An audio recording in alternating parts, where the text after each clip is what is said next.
আজ 31-3-2026 সম্মানীয় সুপ্রিম কোর্টের তরফ থেকে দেওয়া শিক্ষক শিক্ষাকর্মী থেকে শুরু করে পশ্চিমবঙ্গের সমস্ত রাজ্য সরকারি কর্মী ও পেনশনারদের বকেয়া ডিএর প্রথম কিস্তি মিটিয়ে দেওয়ার যে সময়সীমা সেটার কিন্তু আজকেই শেষ দিন।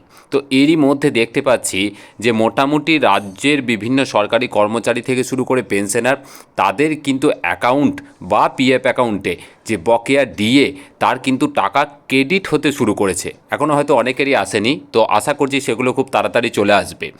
তারই পাশাপাশি একটা যে বিরাট বড় কনফিউশনের জায়গা তৈরি হয়েছিল এবং মতানৈক্য তৈরি হয়েছিল বা অস্থিরতা তৈরি হয়েছিল, সেটা আজ বা আমি বলতে পারি গতকাল রাত থেকে কিন্তু কিছুটা হলেও কাটতে চলেছে। কারণ আমরা দেখতে পাচ্ছি একের পর এক কিন্তু নোটিফিকেশান। প্রথমে এলো গ্র্যান্ট ইন এড, যে সমস্ত ইনস্টিটিউশন বা প্রতিষ্ঠানগুলো আছে তাদের কর্মরত বিভিন্ন রকম কর্মচারী থেকে শুরু করে পেনশনার যারা আছেন তাদের যে বকেয়া ডিএ প্রদান, সেই ডিএ প্রদান নিয়ে একটি বিজ্ঞপ্তি এবং সেখানে বলা হয়েছে যে 1 এপ্রিল কিন্তু সেখানে একটা মিটিং আছে যে কীভাবে তাদেরকে বকেয়া ডিএ বা ডিআর প্রদান করা হবে। তারপরই আমরা দেখতে পাচ্ছি ব্যাক ডেট দিয়ে 16 তারিখের একটা অর্ডার, এবং সেই অর্ডারে এবার কিন্তু একদম সরাসরি শিক্ষক ও শিক্ষাকর্মীদের যে বকেয়া ডিএ সেই সংক্রান্ত নির্দেশিকা কিন্তু একদম উঠে এলো। তো আমি আপনাদের সামনে একদম পরিষ্কার অফিসিয়াল যে নির্দেশিকা সেটি তুলে ধরব। তারই পাশাপাশি আপনাদের বোঝার সুবিধার্থে, জানার সুবিধার্থে তার যে সম্পূর্ণ বাংলা অনুবাদ সেটিও কিন্তু তুলে ধরব। আপনারা যদি মনে করেন যে আপনাদের প্রয়োজন আছে, অবশ্যই আপনারা ডেসক্রিপশন বক্স বা কমেন্ট বক্স থেকে সেটাকে সরাসরি ডাউনলোড করে দেখে নিতে পারেন। তো চলুন আমি আপনাদের আসল যে নোটিফিকেশন অরিজিনাল ভার্সন যেটা, সেটাকে আমি প্রথমে দেখিয়ে দিই, তারপর তার বাংলা অনুবাদে কি বলা হয়েছে বা বলতে চেয়েছে সেটাকে ছোট্ট করে বুঝিয়ে দেবো। দেখুন, এটা হচ্ছে সেই অরিজিনাল বা আসল নোটিফিকেশান, যেটা ডেট দেওয়া হয়েছে 16-3-2026। আমরা জানি যে 13 তারিখের যে মূল নোটিফিকেশান, সেই নোটিফিকেশানের উপর ভিত্তি করেই কিন্তু এই নোটিফিকেশানগুলো আস্তে আস্তে প্রকাশিত হচ্ছে।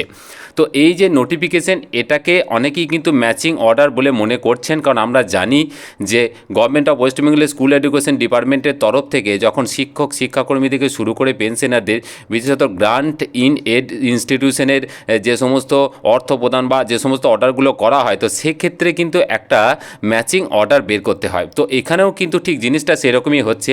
দেখুন, অর্ডারটা করেছে the deputy secretary of government of West বেঙ্গলের তরফ থেকে। এখানে মেমো নাম্বারটা দেখুন দেওয়া আছে। কাদেরকে করা হয়েছে দেখুন, the commissioner of school education, government of West বেঙ্গলের কমিশনার অফ স্কুল এডুকেশন থেকে শুরু করে directorate of accounts West Bengal থেকে করা হয়েছে।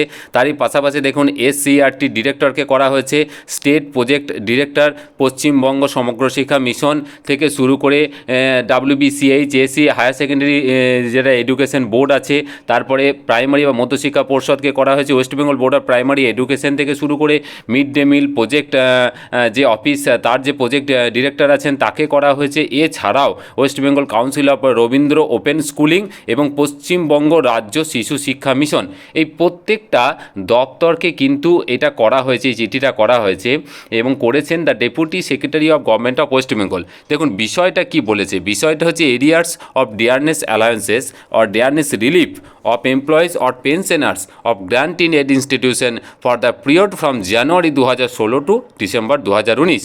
তার মানে জানুয়ারি 2016 থেকে ডিসেম্বর 2019, 16, 17, 18, 19 4 বছরের এই সমস্ত জায়গায় কর্মরত যে সমস্ত এমপ্লয়ি আছেন, কর্মী আছেন এবং তারই পাশাপাশি যে সমস্ত পেনশনার আছেন তাদের যে বকেয়া ডিএ, সে ডিএ সংক্রান্ত বিষয় বা ডিআর সংক্রান্ত যে বিষয়, সেই বিষয়ে কিন্তু এই অর্ডারটি বা এই চিঠিটি করা হচ্ছে। এবং চিঠিতে ঠিক কী বলা হয়েছে আমি ইংরেজির পাশাপাশি বাংলাটা আপনাদের সামনে তুলে ধরি।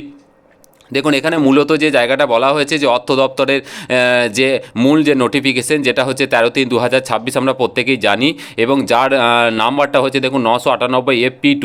তা এর ওপর ভিত্তি করে কিন্তু এখানে যেটা বলা হচ্ছে যে আপনার নিয়ন্ত্রণাধীন অনুদানপ্রাপ্ত প্রতিষ্ঠানগুলির কর্মচারী এবং পেনশনভোগীদের বিবরণ এবং উক্ত এফডি মেমোর ক্রমিক নম্বর 2-এ উল্লেখিত শর্তা অনুযায়ী জানুয়ারি 2016 থেকে ডিসেম্বর 2019 পর্যন্ত প্রতি মাসে তাদের প্রদত্ত বেতন ও ভাতা বা পেনশনের প্রমাণীকৃত বিবরণ, যার মধ্যে তাদের প্রকৃতপক্ষে মঞ্জুরিকৃত মহার্ঘ ভাতা ও মহার্ঘতায়নের বিবরণও অন্তর্ভুক্ত থাকবে। তার মানে মূল যে নোটিফিকেশন 13/3/2026, তার ওপর ভিত্তি করে ওনাদের যেটা বক্তব্য, ওনারা এই যে বিজ্ঞপ্তি দিয়েছেন যেটা হচ্ছে 16 তারিখের 16/3/2026, কে করছেন এটা করছেন পশ্চিমবঙ্গ সরকারের উপসচিব। এই সমস্ত যেটা মাধ্যমিক, প্রাথমিক থেকে শুরু করে বিভিন্ন দপ্তরকে বলছেন যে মূল যে অর্থ দপ্তরের যে বিজ্ঞপ্তি 13/3/2026, তার ওপর ভিত্তি করে আপনাদের কাছে বলা হচ্ছে যে আপনাদের কাছে কিছু ডেটা কিন্তু চেয়ে নেওয়া হচ্ছে। সেই ডেটাগুলো হচ্ছে যে আপনাদের আন্ডারে কর্মরত যে সমস্ত কর্মী এবং পেনশনাররা আছেন, যারা মূলত 2016 থেকে ডিসেম্বর 2019 পর্যন্ত, তাদের প্রত্যেক মাসে ঠিক কতটা করে বেতন এবং ভাতা বা পেনশন দেওয়া হয়েছে তার একটা বিবরণ কিন্তু চেয়ে পাঠানো হচ্ছে। তার মানে কতটা দেওয়া হয়েছে তার কিন্তু হিসাব কিন্তু চেয়ে পাঠানো হচ্ছে। দেখুন তারই পাশাপাশি কি বলছে না, উক্ত এফডি মেমোর কমিক নাম্বার 3-এ উল্লেখিত শর্ত অনুযায়ী প্রযোজ্য ক্ষেত্রে মহার্ঘ ভাতা মহার্ঘতায়নের বকেয়া প্রদানের পদ্ধতিটাও কিন্তু জানতে চাওয়া হয়েছে। তার মানে 16 তারিখের অর্ডারে, এটা ব্যাকডেটের অর্ডার আমরা দেখতে পাচ্ছি। ব্যাকডেট মানে আমরা আপাতত দেখছি বলেই ব্যাকডেট, কারণ 31 তারিখে আমরা যেহেতু এটা দেখছি সেই জন্য আমরা ব্যাকডেট বলেই ধরে নিচ্ছি। এবং তার সাথে সাথে কীভাবে এই মহার্ঘ ত্রাণ বা মহার্ঘ ভাতা যেটা সেটা দেওয়া হবে, সেই প্রদানের পদ্ধতিও কিন্তু জানানোর জন্য কিন্তু এখানে বলা হচ্ছে। তো মোটামুটি এইটাই আপাতত লেটেস্ট আপডেট আছে, এটুকুই আপনাদের সামনে তুলে ধরা ছিল, এটুকুই তুলে ধরলাম। আর এর পাশাপাশি আমি এখন যেহেতু আপনাদের সামনে বকেয়া ডিএ বা ডিআর যে প্রদানের যে পদ্ধতি বা সেই সংক্রান্ত আপডেট তুলে ধরছি, আমি কিন্তু বঞ্চনার কিছু আপডেটও আপনাদের সামনে তুলে ধরবো, এবং সেটা একদম পুঙ্খানুপুঙ্খ ঠিক কতটা পরিমাণ আপনারা বঞ্চিত হচ্ছেন তার হিসাব থাকবে, অবশ্যই থাকবে, কারণ এটা সকলের অধিকার। খুব ভালো থাকবেন, ধন্যবাদ।